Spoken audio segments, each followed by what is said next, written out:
Vacances sans sida, sensibiliser les jeunes contre les dangers de la drogue et le risque d'infection au VIH-Sida. C'est l'engagement pris par les pères éducateurs le 2 août 2023 au cours de la cérémonie solennelle de lancement de la 21e campagne Vacances sans sida. Il revient pour cela sur la stratégie. Je vais juste communiquer de façon simple et claire en utilisant ce statut de jeune que j'ai.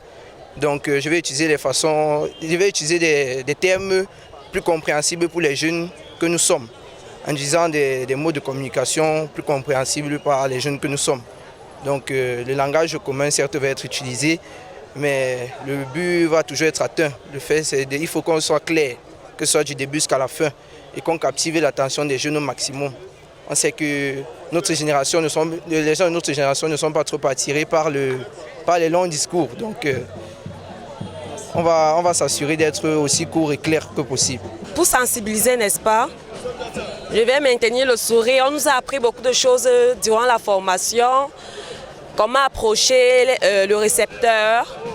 Donc je vais sourire, être patiente, sensibiliser, c'est-à-dire donner les informations qu'on nous a données au centre de formation.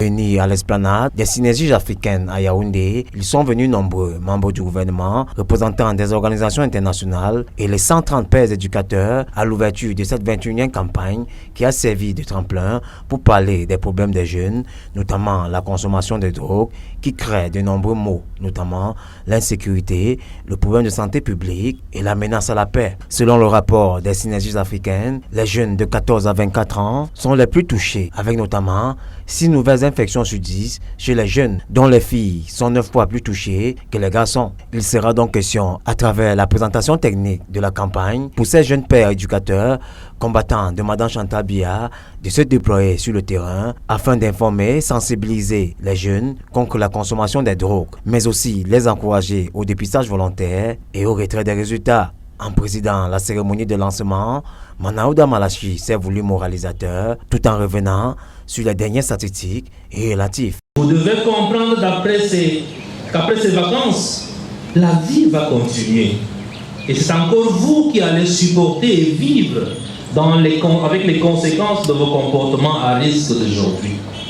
Selon le rapport du Comité national de lutte contre le sida, 9 839 nouvelles infections ont été enregistrées en 2022 dans notre pays, soit 6 256 femmes, 3 414 enfants de moins de 15 ans, 1 218 jeunes de 15 à 19 ans et 1 359 jeunes de 20 à 24 ans. Ainsi lancée, la caravane va permettre de mettre les jeunes à l'abri de ce fléau devenu aujourd'hui un tiers silencieux.